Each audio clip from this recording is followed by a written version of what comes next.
ബി.ജെ.പിയുടെ ഒരു പോക്കെന്ന് പറയുന്നത് ഇപ്പോഴൊന്നും തളരില്ല, വലിയ ആർജവത്തോടെ പോകുമെന്നാണ് സർവേ റിപ്പോർട്ട് വീണ്ടും പറയുന്നത്. അതായത് ഇന്ത്യ ടുഡേയുടെയും സി വോട്ടറുടെയും mood of the nation survey report വന്നപ്പോൾ മോദി എന്ന ബ്രാൻഡിനോടാണ് ആളുകൾക്ക് ഇപ്പോഴും താല്പര്യം.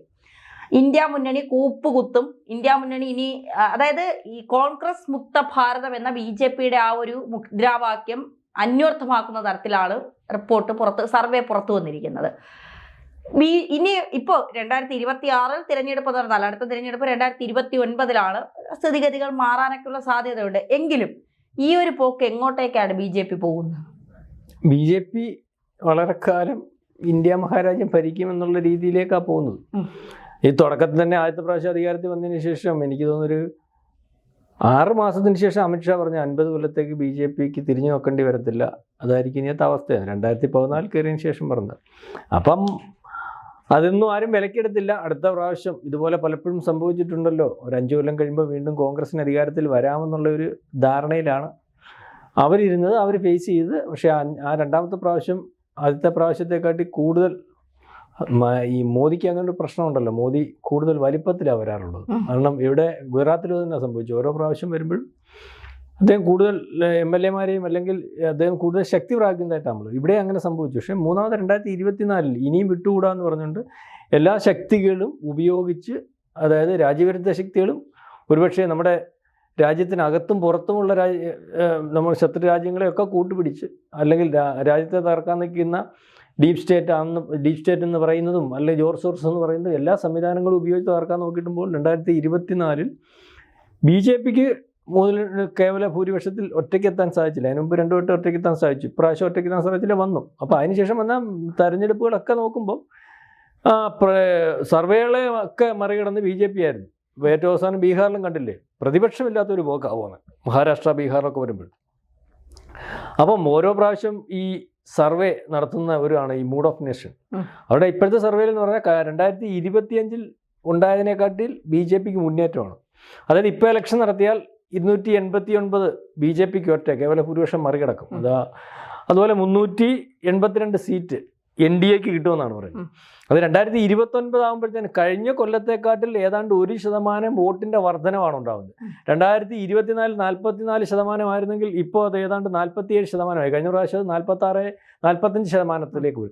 അതായത് നമ്മൾ ഇതിനകത്ത് കാണേണ്ടതെന്ന് പറഞ്ഞാൽ മറ്റ് പല രാഷ്ട്രീയ പാർട്ടികളും, ഇപ്പോൾ ഏത് രാഷ്ട്രീയ പാർട്ടി അല്ലെങ്കിൽ എവിടെ എന്ത് ഭരിച്ചാലും ഇപ്പം തന്നെ കണ്ടില്ലേ, പിണറായി വിജയൻ്റെ ഭരണം യഥാർത്ഥത്തിലും നമ്മൾ പറയുമ്പം മുമ്പായിരുന്ന UDF ഭരണത്തെക്കാളിലൊക്കെ മെച്ചമാണ്, പല മേഖലയിലും മെച്ചമാണ്. അത് പക്ഷേ ഭരണവിരുദ്ധ വികാരമുണ്ട്. പിണറായി കാര്യം ചോദിച്ചു കഴിഞ്ഞാൽ എന്തുകൊണ്ടോന്ന് അറിയത്തില്ല, ആൾക്കാർ ശരിയാവത്തില്ല എന്ന് പറഞ്ഞാൽ ഈ ഭരണവിരുദ്ധ വികാരം കേന്ദ്രം ഭരിച്ചുകൊണ്ടിരിക്കുമ്പോഴും ലോകത്ത് ഏത് രാജ്യം ഭരിച്ചുകൊണ്ടിരിക്കുമ്പോഴും ഭരിക്കുന്ന പാർട്ടിയോട് ഒരു ആൻറ്റി ഇൻകംബൻസി ഉണ്ടാകും, ഭരണവിരുദ്ധ വികാരമുണ്ട്. അത് ഓട്ടോമാറ്റിക്കലി എത്ര നല്ലത് ചെയ്താലും ഉണ്ടാകും. പക്ഷേ ഇവിടെ അത് സംഭവിക്കുന്നില്ല എന്നുള്ളതാണ്.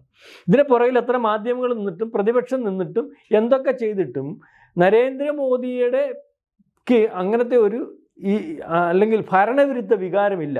അതായത് വോട്ടിംഗ് ശതമാനം കൂടണമെങ്കിൽ, നിലവിലുള്ളതിനെക്കാട്ടിൽ MP-മാരുടെ എണ്ണം കൂടണമെങ്കിലും അല്ലെങ്കിൽ വളർച്ച ഉണ്ടാവണമെങ്കിലും അതിൻ്റെ അർത്ഥം എന്തുവാ? Anti incumbency ഇല്ലെന്നല്ലേ.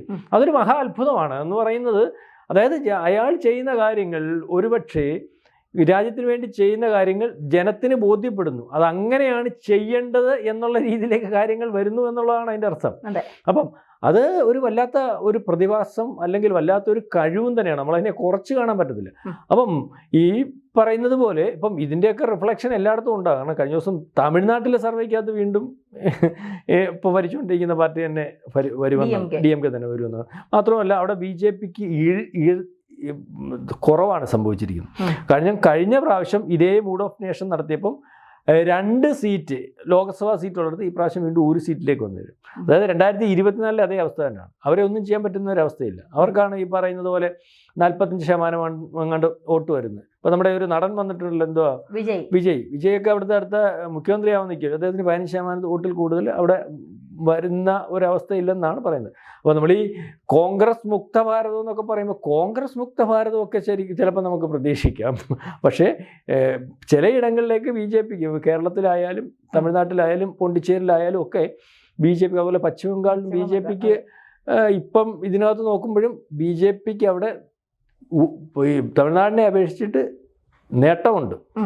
അല്ലെങ്കിൽ ഈ ശതമാനക്കണക്കിനകത്ത് റേഷ്യോയ്ക്കകത്ത് വ്യത്യാസമുണ്ട്. അപ്പം പ്രതീക്ഷിക്കാം, അല്ലെങ്കിൽ ഭരണത്തിൽ വരുമെന്നല്ല, ഭരണത്തിൽ ഇപ്പോഴും ഇലക്ഷൻ നടത്തിയാൽ വരുന്നത് മമതാ ബാനർജി തന്നെ ആയിരിക്കും. പക്ഷേ മമതാ ബാനർജിയുടെ ഗ്രാഫ് നമ്മൾ ഈ പറഞ്ഞതുപോലെ കഴിഞ്ഞ പ്രാവശ്യത്തെക്കാട്ടിൽ ഏതാണ്ട് 4-5% വോട്ടിംഗ് പെർസെൻറ്റിൽ കുറവ് വന്നിട്ടുണ്ട്. അതായത് ഇപ്പോൾ അവർക്ക് ഭൂരിപക്ഷം MP-മാരുണ്ടല്ലോ, ഇപ്പോൾ ഇലക്ഷൻ നടത്തിയാൽ BJPക്ക് അവർക്ക് 25, BJPക്ക് 38 സീറ്റല്ലേ, ബാക്കി BJPക്ക് കിട്ടുന്ന ഒരവസ്ഥയുണ്ട്. അപ്പം അവിടെയുണ്ട്. പക്ഷേ തമിഴ്നാട്ടിലെ അവസ്ഥ യാതൊരു വ്യത്യാസവുമില്ലാതെ കഴിഞ്ഞ പ്രാവശ്യം BJPക്ക് ഉണ്ടായിരുന്ന നേട്ടം കൂടി ഇപ്പം ഇപ്പോഴത്തെ പരിശോധനയിൽ, അപ്പം ഈ ഇപ്പം നിലവിൽ ഈ നമ്മൾ സംസാരിക്കുന്നതിന് 2 ദിവസം എങ്ങാണ്ടാണ് അതിൻ്റെ റിസൾട്ട് വന്നത്. ഇപ്പോഴത്തെ അവസ്ഥയിൽ തമിഴ്നാടെന്ന് പറയുന്നത് BJPക്ക് നമ്മൾ ഈ പറയുന്നത് എത്തി നോക്കാൻ പറ്റുന്ന, അല്ലെങ്കിൽ നേട്ടമുണ്ടാക്കാൻ പറ്റുന്ന ഒരവസ്ഥയില്ല. കേരളത്തിലെ കാര്യവും BJP നേട്ടമുണ്ടാക്കും എന്നുള്ള രീതിയിലേക്കാണ് നമ്മൾ പരിശോധിക്കുമ്പോൾ. മുമ്പത്തേക്കാട്ടിൽ നേട്ടം ഉണ്ടാക്കും. നേട്ടം ഉണ്ടാക്കുമെന്ന് പറഞ്ഞാൽ 1-2 സീറ്റായാലും നേട്ടമാണല്ലോ.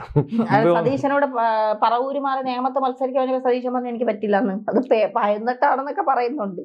അല്ല, പറവൂരായൊക്കെ ഷുവറായിട്ടുള്ള സീറ്റുമാക്കി ജയിക്കാൻ പറ്റുന്ന സീറ്റുമായിട്ടില്ല. നമ്മുടെ ഇദ്ദേഹം ഉണ്ടല്ലോ, ആരാ മുൻ കരുണാകരൻ്റെ മോൻ മുരളീധരൻ, ഈ നമ്മൾ വിശറിനെ തൂക്കുമ്പോൾ വാലും പൊക്കി കടിക്കാവുന്ന പോലെ എന്തോ ബുദ്ധിയുള്ള രാഷ്ട്രീയക്കാരൊന്നും നിൽക്കത്തില്ല. അപ്പോൾ അയാളെ കയറ്റുക, അയാൾക്ക് നിയമത്ത് വരാം, അതിൻ്റെ ആവശ്യം അയാൾക്കില്ല.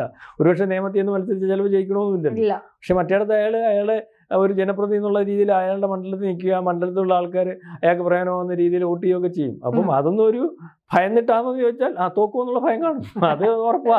അതിപ്പം അതിനകത്ത് അത് നിയമം എന്ന് പറയുന്നിടത്ത് ശിവൻകുട്ടിക്ക് വയ്യാത്തതുണ്ട്. കഴിഞ്ഞ പ്രാവശ്യം ശിവൻകുട്ടി മത്സരിച്ചല്ലോ. ശിവൻകുട്ടി മത്സരിച്ചാൽ BJPക്ക് നേട്ടമല്ല കേട്ടോ. ശിവൻകുട്ടി മത്സരിച്ചാൽ അവിടെ മത്സരം നടക്കും. ആര് ജയിക്കുമെന്ന് നമ്മൾ ഫോട്ടോ ഫിനിഷ് പോലെ വരും. അതിന് മുമ്പ് അടുത്ത പ്രാവശ്യം ശിവൻകുട്ടി തോറ്റത് അവിടെ. അതിനുശേഷമാണ് ശിവൻകുട്ടി തന്നെ ശിവൻകുട്ടി തന്നെ മത്സരിച്ച് ജയിക്കുന്നത്. അപ്പം ശിവൻകുട്ടി ആപ്റ്റ് കാൻഡിഡേറ്റ് ആണ്. ശിവൻകുട്ടിക്ക് പക്ഷേ തീരെ വയ്യ. ഈ അദ്ദേഹത്തിന് ശരിക്കും പറഞ്ഞാൽ വല്ലാത്ത ശരീരം മൊത്തം ഇറക്കിയും കണ്ടമാനം ഷുഗറും ശാരീരിക പ്രശ്നമൊക്കെ ഉള്ള ആളാണ്.